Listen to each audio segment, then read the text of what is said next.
Dog just waiting for the light to come on. Good evening. I'd like to call this meeting of the Planning and Zoning Commission to order. It's our Monday, August 14th, 2023 meeting. If we'd all please rise for the Pledge of Allegiance. Pledge allegiance to the flag of the United States of America and to the republic for which it stands, one nation, under God, indivisible, with liberty and justice for all. And at this point in time, I'd like to introduce the members of the commission that are here this evening. To my immediate right is James Fitzsimmons, commission member. Next to Jim is Jeff Cohan, also a commission member. To my immediate left is JP Vanoit, who's the vice chairperson of this commission. Next to JP is Steve Allenson, also a commission member. And next to Steve is Dave Parent, who is an alternate on the commission. To the lower table is Cheryl Ann Tubby, our recording secretary. And next to Cheryl Ann is Kevin Pagini, who is our town planner. And I'm Jim Seichter, who is who happens to be the chairperson of the commission. Before we get started, I just do want to make one announcement. Item number 1 on our agenda, special permit nursing home to multifamily residential 55 LLC, 55 Kondraki Lane, will be not heard this evening. There continues to be some issues with the application that the applicant is working with the town on. The other item is old business, which is a site plan restaurant bar food truck for Joe Flamini at 10 Mansion Road. Again, on that, there's no action requested, and I believe that's still being considered by wetlands. So it brings us to our first item would be consideration and approval of the minutes of our July 10th, 2023 meeting. Do we have anyone that would like to make any additions, corrections to the minutes before I ask for a motion to accept them? Mr. Chairman, I'd like to make amendment to the minutes for attendance. Roll call. I was here. Might have been late, I'm not sure, but I was here. We have an amendment in addition to the minutes. Do we have I guess a second? Second. Second by Mr. Fitzsimmons. All in favor? Aye. Any opposed? Any abstentions? And at this point in time, I have entertained a motion to formally approve the minutes. Mr. Chairman, I make a motion that we approve the amended Wallingford Planning and Zoning minutes for Monday, July 10th, 2023. Do we have a second? Second. Second by Mr. Fitzsimmons. All in favor? Aye. Any opposed? Any abstentions? Brings us to the first item on our agenda that's going to be heard this evening, which is continuation of a zoning text amendment from the Planning and Zoning Commission to Section 6.36, reasonable accommodation, Article 10. And Mr.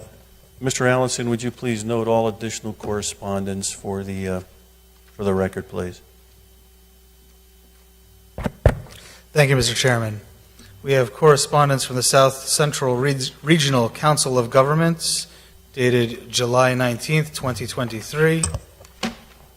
We have a memorandum from Janice Small, Corporation Counsel, dated July 28th, 2023.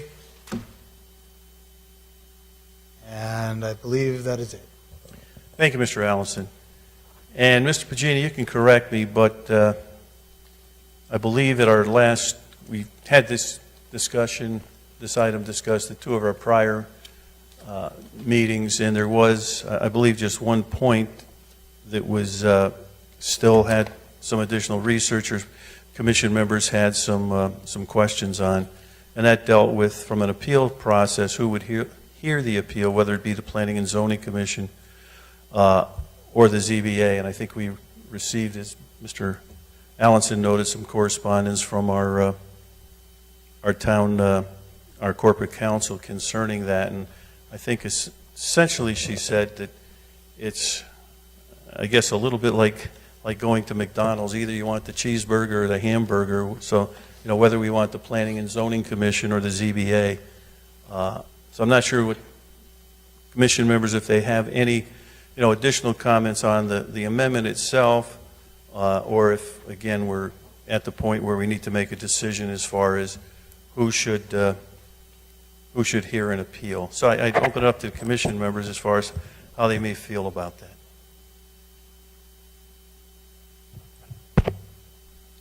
Mr. Cohen. Thank you, Mr. Chairman. Yeah, I started this a couple meetings ago, so I'll weigh in on it. I think I'm going to be okay with either,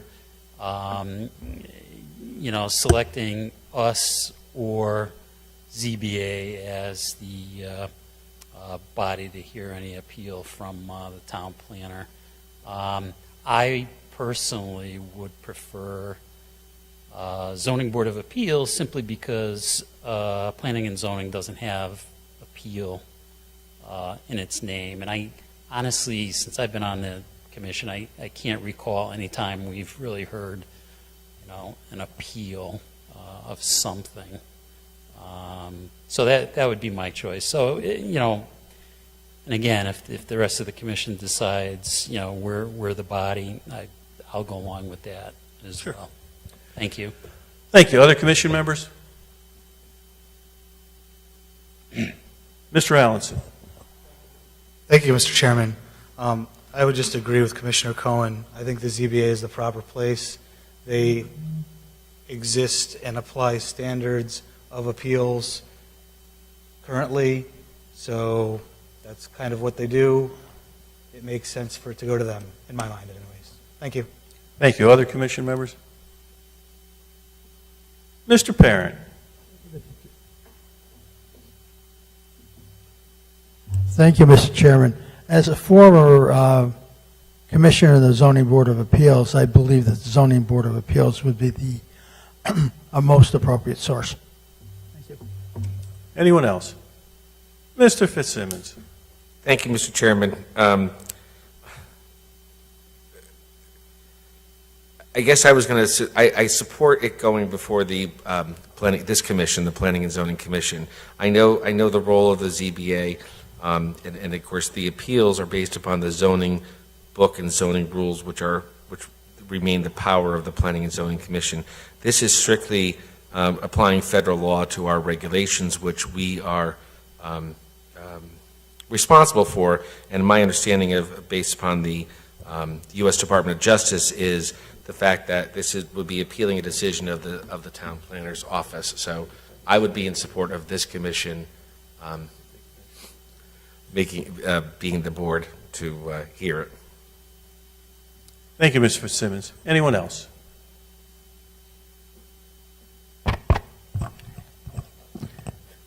Guess I could go really either way. I'm going to say, there are times when we have the agenda before us, the ZBA, and we're kind of offering our suggestions and recommendations. So I would probably want it to come to us. Thank you. And as far as I think every other commission member has voiced their concern or their opinion, I guess from my perspective, I would agree with Mr. Fitzsimmons and Mr. Benoit. I think it should be something coming for the commission. Not that I put a tremendous amount of weight in it, but initially our corporate counsel had suggested that for various reasons that she communicated to me. So at this point in time, I would support having it being the Planning and Zoning Commission. But Mr. Pagini, do you have any comments? No. I know Corporation Council would prefer the Planning and Zoning Commission. All right, this is a public hearing. I'd ask for any comments from the public, but seeing that there's no members of the public here, I'd ask for a motion to close our public hearing. Mr. Chairman, I make a motion that we close the public hearing for application 902-23, zoning text amendment, Planning and Zoning Commission section 6.36, reasonable accommodations, Article 10. Do we have a second? Mr. Chairman, before we close it, can I just add more comments to the conversation? I really didn't want to get into this because it's one or the other. However, I read the memo from Janice Small, Corporation Counsel, and without context, I don't understand what she is stating in her last line. I assume that is why the town of Woodbridge agreed with the U.S. Department of Justice to have the appeal heard by a hearing office. Now, that line has no context to me as this is written. You know, my original comment was simply that the SCROG member, who is from the town of Woodbridge, made the comment that by state statute, this had to be heard, you know, an appeal had to be heard by the Zoning Board of Appeals. So and actually, I stand corrected, the attorney is from the town of Brantford, not Woodbridge. So I'm not sure where this comment came from.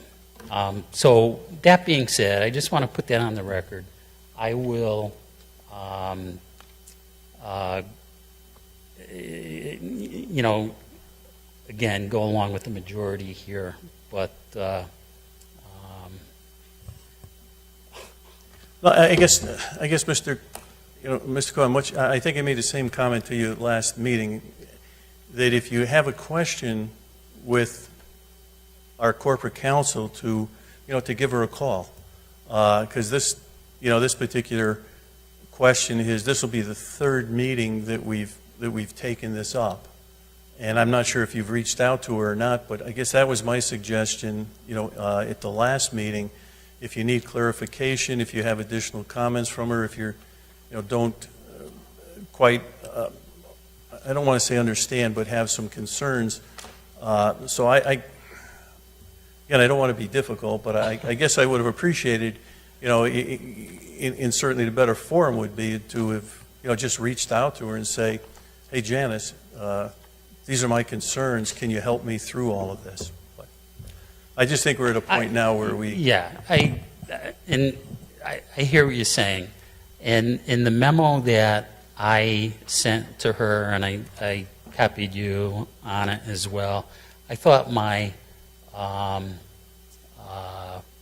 question was, in point of clarification, was pretty straightforward. And then, when this comes back, it's to me, a comment out of the blue. And quite honestly, this is where my frustration just kind of said, okay, this is a small point. I tried to do the right thing, and this is where it's at. So I really want to be done with this tonight. Yeah, no, I agree. And again, I don't want to beat the proverbial dead horse, but I know at one point in time you asked Mr. Pagini if he would give you, Attorney Small's email, and I'm not sure if maybe you did, if you contacted her to follow up on it. But I think at this point in time, let's just put this to bed and move on. Yes, let's. Okay. I agree there. Good. Kidding, second. All right. At this point, I believe we have a motion to close our public hearing. And do we have a second? Mr. Chairman, I move we close the public hearing. Good. We have a second to close the public hearing. Voting beginning with Mr. Cohan. Yes. Yes. Yes. And yes, at this point in time, I entertain a motion on the application. Mr. Chairman, I make a motion that we approve text amendment application 902-23, adoption of section 6.36, accessory improvements, and adoption of reasonable accommodations, Article 10, regulations amendments, because Article 11 and validity becomes Article 12, because it more clarifies it more clearly defines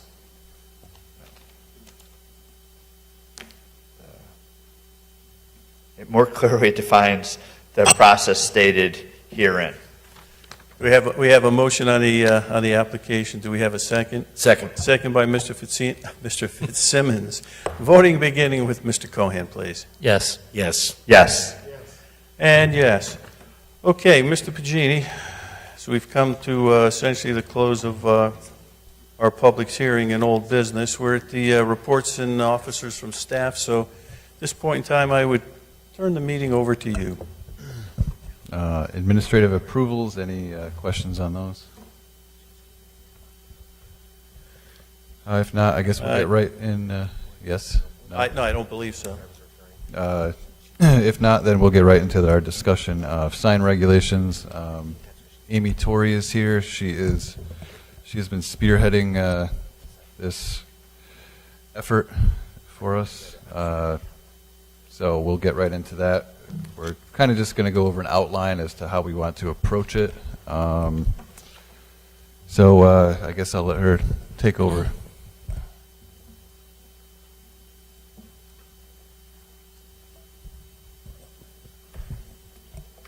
Good evening. Good evening. What was included in your packet, we need to stress, is an outline. And here's what we're doing. We're revamping our sign regulations. We have a blank slate. So this is an approach that we'd like your reaction to before taking it further.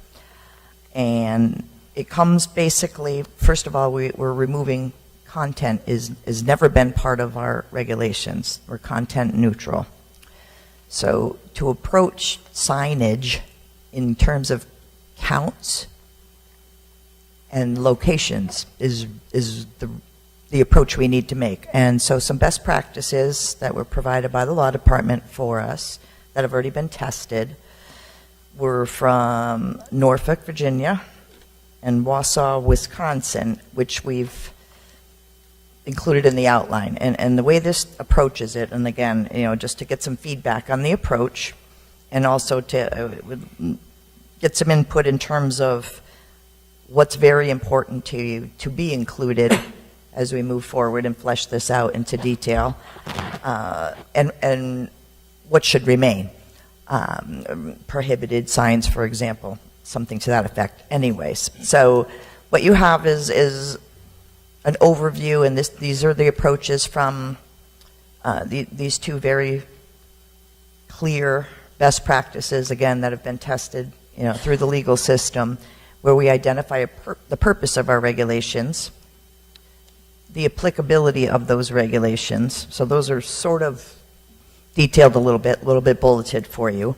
And the regulations themselves are very, very heavy on definitions.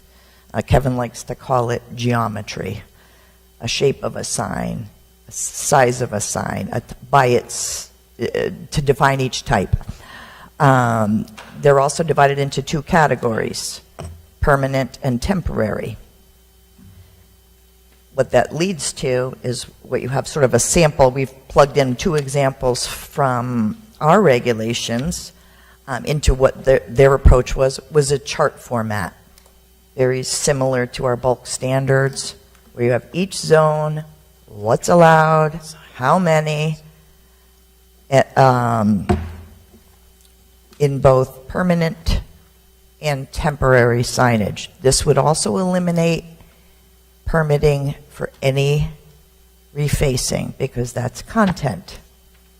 If a business comes in and changes their sign that already existed, that sign is permitted. So we can't read it and say, well, you're putting new words on it.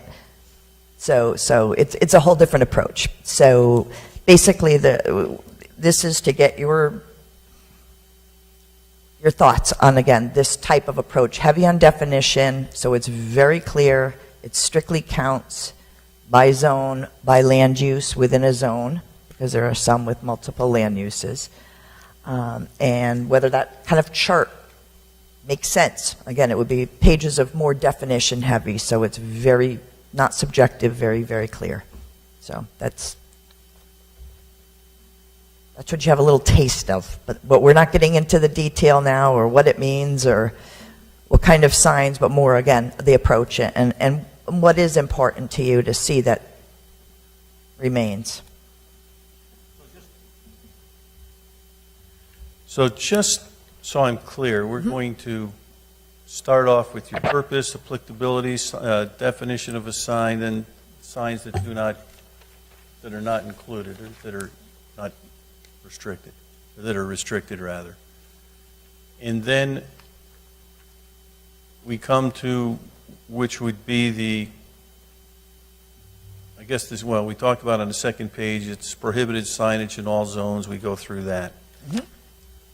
And then, what comes next? Then is it these charts that give you a better definition, or what more goes into this before we, have the various tables in here? As I said, the prohibited signage is going to be across the board, just Yep. plain prohibited. So Yep. that needs to be identified, and again, not the particular text involved, because that's going to have a lot of Yeah. work as it is. The sign examples would be the heavy definitions. For example, what is a flag? What is a ground sign? What is a yard sign? What is a feather flag?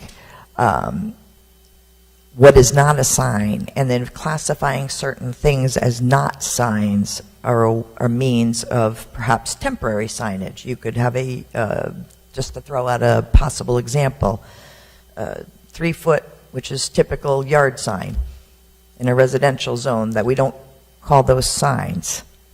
So they're not regulated in terms of counts. Or we look at it as a temporary sign. So the charts would contain strictly counts, zones, and land uses, and it would all be preceded, and there's so much, it's going to be very heavy on the examples, whether it's sketches, drawings, descriptions. As I mentioned before, Kevin's saying heavy on sort of geometry, if you will. And also with the applicability, to back up, purpose and applicability is to look at this not for a restrictive direction, but really preserving public safety, distractions for pedestrians, drivers, bicyclists, that this is the purpose, not to restrict what may be on a sign, but to really take it heavy on the public safety and public welfare, and not to clutter a site or to cause an obstruction, etc. So, Okay. Commission members with questions for Mrs. Torrey. Yes, Mr. Payne. I just want to make sure I understand. You're going through this, but we have currently now restrictions on Route 5 on how close the sign can be to the road, or how, does that continue in as part of this? well, first of all, we're restricted to private property. Okay. So we're never allowed to in a right-of-way, whether it be Route 5 as a Okay. state of Connecticut. However, we do have location, and this is some of the things that will be fleshed out later, where ground signs, for example, need to be 10 feet off of a property line. That would, if that's important to you, that would remain. What we've also, again, down the road, is looked at perhaps this may be an appendix or its own set of regulations as opposed to embedded within the zoning regulations. And perhaps within the zoning regulations, we only address the location. So when you're looking at a site plan or a special permit, those ground signs are identified on there where they're going, which they're not always now. Very, infrequently they are. But there's some various ways to look at it. But we thought they're their own animal, and perhaps this could be an appendix. Going soup to nuts, addressing the location of those signs is part of it. That's part of what would be in the chart. Height, where on the property it could go, as well as how many. And then that. Thank you very much. Mr. Fitzsimmons. Thank you, Mr. Chairman. I just have a couple questions, and I want to make sure I understood the presentation. So you're looking for feedback on the outline, and if I understand correctly, you would start with a blank sheet of paper saying, here's what we're proposing, versus taking the 8 pages of our zoning sign regs and trying to incorporate it. Is that? Yes and no. The approach being, it's already been taken almost from that blank, and this is the way we thought best to approach filling in those sections. And again, to give you those samples, leading with something very clear that the user, you as the commission, and staff, et cetera, can understand exactly what's permitted where. And so we could plug in what already exists into said chart, perhaps, and that's what we need to certainly have a lengthy discussion on later. So this is the outline without the information that we want to keep plugged in yet. If that didn't just confuse you more. It does, but you could imagine, I have a couple follow-ups just to make sure. So our current 8 pages of sign regs say signs shall not be illuminated. No, they do not say that. Shall be non-illuminated, temporary marking ground signs per development. Okay, sorry, scratch that. And we would want to keep that, and that's what we need to hear Right. from you, what's important to keep and to plug into said chart. Right. But you have utilities and lighting already, a section, and that applies to signage as well. There's no uplighting, it's all internally lit. Those would be some of the criteria that we'd plug in the chart for specifics. You may have a ground sign in a residential area, Yep. it may not be illuminated, or The only comment or feedback I'd offer is the most recent sign issue that I'm aware of that your office has dealt with would be Tractor Supply. And if we all read the paper, when they came before the ZBA, I think, if I understood correctly, that situation, which is over, is Tractor Supply came in, got approved for the building with a front pad for a second building. It wasn't built, and when Tractor Supply ordered their sign, they used all the available square footage. Is that accurate? absolutely accurate. So then the second applicant, the future urgent walk-in clinic, which looks ready but not yet open, is covered their sign, but they put a sign up when they got a variance. Would your proposed new revision clarify, like, how would that not happen again, so to speak? You know what I mean? Like, that's because that ended up before the ZBA. Everyone claims, I didn't know. And that's frankly what happens, is you see a lot of sign variances because the future the tenant's taking all the space and then someone else wants to come in. First of all, I don't know that there was a variance for signage there. I know there was a variance for the front entrance of the new property. Oh, boy. However, you are right in terms of the sort of the history leading up, and here's how that was a good example because that's one we're sort of using as the poster child. They were one of the only ones that identified on their site plan where their ground sign was going. They did know they would have a future second tenant and that they would have to share that ground sign with said tenant. And in that site plan, they enclosed some hopeful information that each occupant would share that allotted space. Sign permit time comes, which may or may not be what we do moving forward, only with perhaps a new sign. If the sign's already there, the sign's already there. Whether there's 6 people on it or 5 people on it makes no never mind to us. But they came in for a sign permit, different company, different engineering firm, different architecture firm, whoever, with Tractor Supply, the initial tenant, and hogged it all up.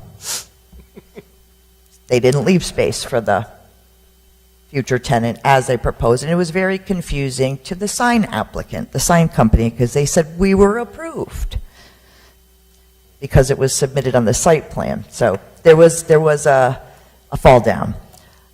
We cannot prevent a multi-tenant parcel. We look at per parcel. Maybe that's something we can talk about as we move forward. How can we make that fair? Maybe the existing regulations don't address that enough. I think they give one small sign to somebody when it's all used up, but maybe there's a better way to do it. That's what happened there.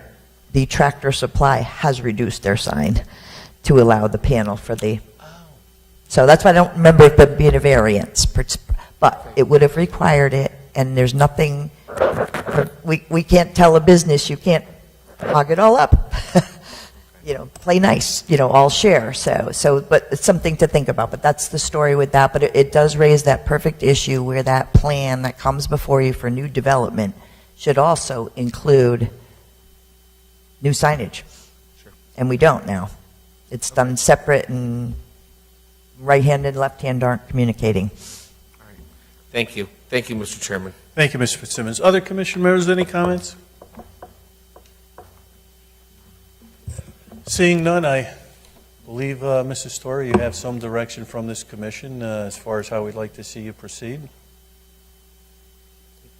Give me my charge, and I'll move forward. And this is in conjunction, certainly, with the law department all the way through this. It's not an overnight process. Again, we just don't want to go treading down this method, if you will, without reaction from you all.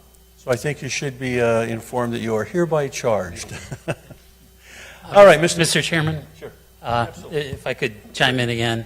One of the things that always comes up this time of year, right, is political signs. Is that somehow addressed in the new proposal?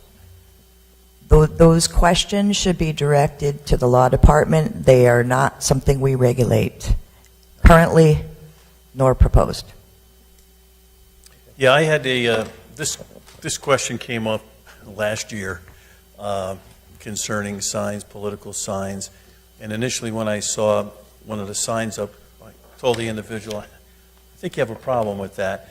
Whereupon then I had spoken with our corporate counsel, who indicated that those signs, political signs, you can't regulate. Even though it's in our regulations, it can't be regulated. And I'll be very candid. Certainly you can fall back on me. I was remiss to say, look, let's take this out of our regulations, that it's in there. But clearly it's a matter of, as our corporate counsel explained to me, it's a matter of free speech, and it can't be regulated by the commission. Okay, I get it. Is that something, however, we could state in the regulations that we can't regulate it? Well, I'm sure we can, but I think probably by simply eliminating it, I think would really fix the whole issue by just simply by taking it out so it's not in there, so it doesn't cause any confusion.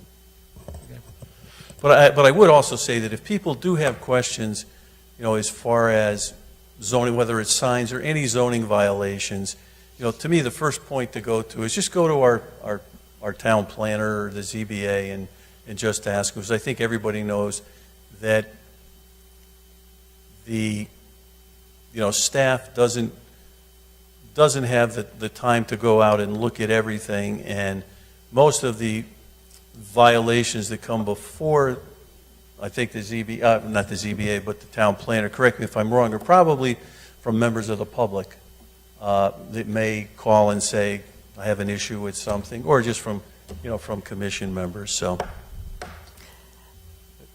Or from people that live in town, that work for the town, and see them.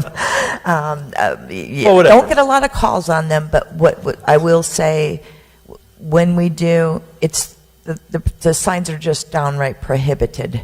Yeah. The flags, the inflatable movie things. Otherwise, nobody would know that a certain sign is or is not allowed necessarily. Good enough. Yeah, Mr. Fitzsimmons. So we still have, the cameras are still on, right? No, I'm kidding. I know you're trying to wrap it up. Just a quick question, go back to the political signs from Commissioner Cohen. So we can't regulate, it's in the regs, we got to take it out, correct? Correct. This is still being talked, there's a multitude of things there. There's federal law that governs those signs, not local municipality, number one. And number two, just food for thought, because this will show you why this approach is so difficult. If you're content neutral, how do you know it's a political sign? Mine Mine was, if I could, Mr. Chairman, sorry to snicker. It's a calendar question. Everyone in town always talks about no signs before Labor Day. So it sounds like that's unenforceable, is what I'm hearing. It is correct, and Yeah. I think there is a Absolutely. very, I don't want to put a sign up No, before no, no, Labor no, Day, no. but I think get there it's is our a, rule. there a very gentleman's agreement, for lack of a better phrase, that everybody abides by that wholeheartedly, and it works, Thank you. but it's not enforceable. As I said, this came up in whatever last year, and I had the discussion, and again, I will put it on me that I should have made a point that it be taken out of the, just eliminated from the regulations, and again, I apologize for not doing it. Mr. Pagini, want to take us through the rest of the agenda, please?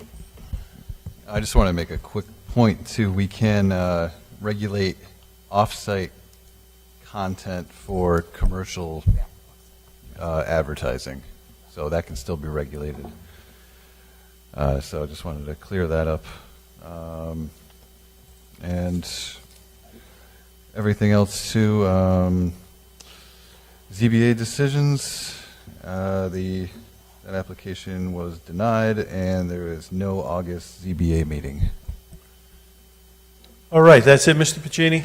Yes. Okay, there was one thing, just one point before I ask for a motion to adjourn. Just when I was coming in, Roz Gallagher, who I believe is the chairperson of our Public Celebrations Committee, mentioned to me that September 11th of this year falls on a Monday, and we have our next meeting of this commission on the 11th. And again, Roz had indicated that that celebration is going to be held at 6:30 outside of Town Hall. And that generally probably goes on for at least a half an hour, 45 minutes, and sometimes even longer than that. And then, generally people would linger for a longer period of time.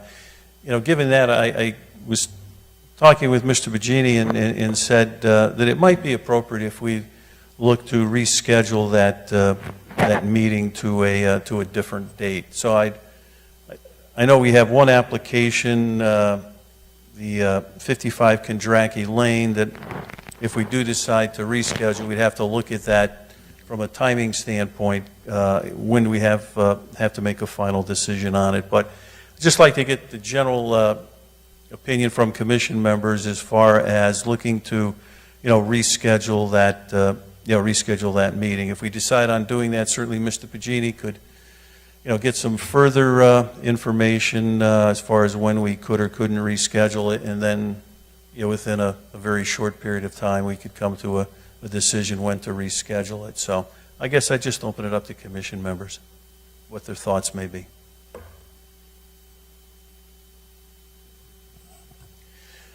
I think, Mr. Pagini, I think the commission certainly would feel that it would be appropriate, if at all possible, that we look to reschedule that meeting. So if you could look into that for us to. From a timing standpoint, with the 55 Kondraki Lane, as well as as well as when commission members may or may not be available. Sure. Also the workshops, I did send out polls for, it looks like the 29th for the warehouse workshop. I am waiting on the state to get back to me, but hopefully I'm going to follow up with them, and hopefully they'll get me something before Yeah, well, I then. guess the question, Mr. Pagini, with that be is, okay, what are you waiting for the state for what? It's to formalize that they will accept the PCE passenger car equivalents into their OSTA considerations. Because without that, we basically have nothing, according to the town engineer. So she wants to make sure that if it goes forward, that the state is on board. Okay. I have nothing except an email from the state saying, looks fine. So I wanted something a little bit more formal from that perspective. And so, yeah, just let me know on the 29th if anybody else can make it that didn't respond to that poll. The 13th I had originally sent out, that was Scrog. They wanted to do an accessory apartment / affordable housing sort of discussion. I believe I got some responses. Some couldn't make it, but I think they'd be happy with a couple of commissioners. So maybe I can move that until the next week, possibly the 20th, and then possibly have the planning and zoning on the 13th, maybe if that works, if there's something there. So Yeah, I guess how does the 13th work for commission members? I know Mr. Fitzsimmons, the 11th didn't work, so you were counted out to begin with. I guess at this point in time, let's tentatively plan for the 13th, but if you can just confirm that again, so everyone has a chance to look at their calendars, just confirm that date. And again, just confirm that we don't have a planning issue. okay, I'll confirm that tomorrow, and I'll check the time for 55 to draft. Okay, good. All right, with that, if there's no other business coming before the commission, I'd entertain a motion to adjourn. Mr. Chairman? Yeah, Could I just make one comment? absolutely. We had our SCROG meeting the other day, and I just want to let everybody know that they are putting together a 4-hour commissioner training course, and they're finalizing the date for that, and it will be sometime in the fall. And the good news is, I believe they're going to videotape it, so you can watch it at your leisure. And they will break out the affordable housing, is the 1 hour requirement. So if you haven't gone to that training, it will be available over the next couple months. Good. Thank you, Mr. Cohan. And again, at this point in time, there's no other business. I'd entertain a motion to adjourn. Mr. Chairman, I make a motion that we close the Wallingford Planning and Zoning Commission for Monday, August 14th, 2023. Do I have a second? Second. Second by Mr. Fitzsimmons. All in favor? Aye. Any opposed? Any abstentions? We're adjourned. Thank you very much.